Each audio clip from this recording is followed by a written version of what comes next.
नमस्कार विद्यार्थी मित्रांनो, मी मोरे प्रतिभा प्रकाश. मित्रांनो, आज आपण शब्दांच्या जातीमधील नाम या घटकाच्या प्रकारातील भावाचक नाम या उपघटकाचा अभ्यास करणार आहोत. म्हणजेच नामाचे जे 5 प्रकार आहेत त्यापैकी भाववाचक नाम या प्रकाराचा आपण अभ्यास करणार आहोत. तर भाववाचक नाम म्हणजे नेमके काय? तर ज्या नामाने प्राणी किंवा वस्तू यांच्यामध्ये असलेल्या गुणधर्म किंवा भाव यांचा बोध होतो त्यास भाववाचक नाम असे म्हणतात. भाववाचक नामालाच धर्मवाचक नाम असेही म्हटले जाते. आता आपण त्याची उदाहरणं बघूया. धैर्य, कीर्ती, चांगुलपणा, वात्सल्य, गुलामगिरी, आनंद, श्रीमंती, गरिबी ही सगळी भाववाचक नामाची उदाहरणे आहेत. सामान्य नाम व विशेषण यांना जर आपण पणा, गिरी, त्व, पण, आई, ई, य, ता, वा, की असे प्रत्यय लावून आपण भाववाचक नाम तयार करू शकतो. मित्रांनो, आपण काही उदाहरणेच बघूया.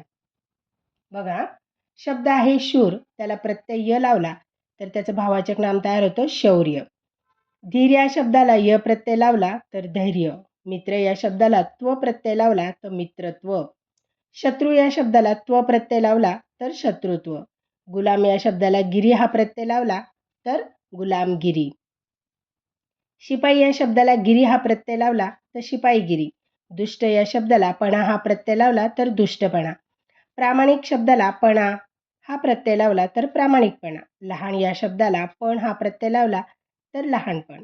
आणि बाल या शब्दाला पण प्रत्यय लावला तर बालपण. नवल या शब्दाला आई प्रत्यय लावला तर नवलाई. चतुर या शब्दाला आई प्रत्यय लावल्यावर चतुराई. गोड या शब्दाला ई प्रत्यय लावला तर गोडी. लबाड या शब्दाला ई प्रत्यय लावला तर लबाडी. गोड या शब्दाला वा प्रत्यय लावला तर गोडवा. गार या शब्दाला वा प्रत्यय लावला की गारवा.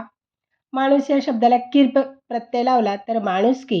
भिक्षू या शब्दाला की लावला तर भिक्षुकी. प्रौढ या शब्दाला त्व प्रत्यय लावला तर प्रौढत्व. मोठा या शब्दाला पणा प्रत्यय लावला तर मोठेपणा. सुंदर या शब्दाला य प्रत्यय लावला तर सौंदर्य. ओला या शब्दाला वा प्रत्यय लावला तर ओलावा.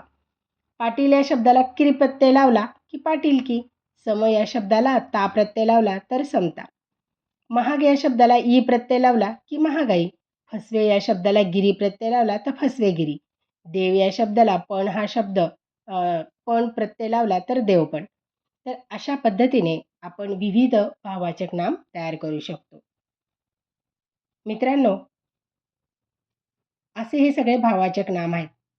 तुमच्या लक्षात आलेच असतील, हो ना? बरोबर. मित्रांनो, तुम्हाला आता भाववाचक नामाची उदाहरणे कमेंट बॉक्समध्ये लिहून पाठवायची आहेत. आणि हो, हाच तुमचा होमवर्क असणार आहे. ठीक आहे बेटा? Okay, bye, take care, have a nice day.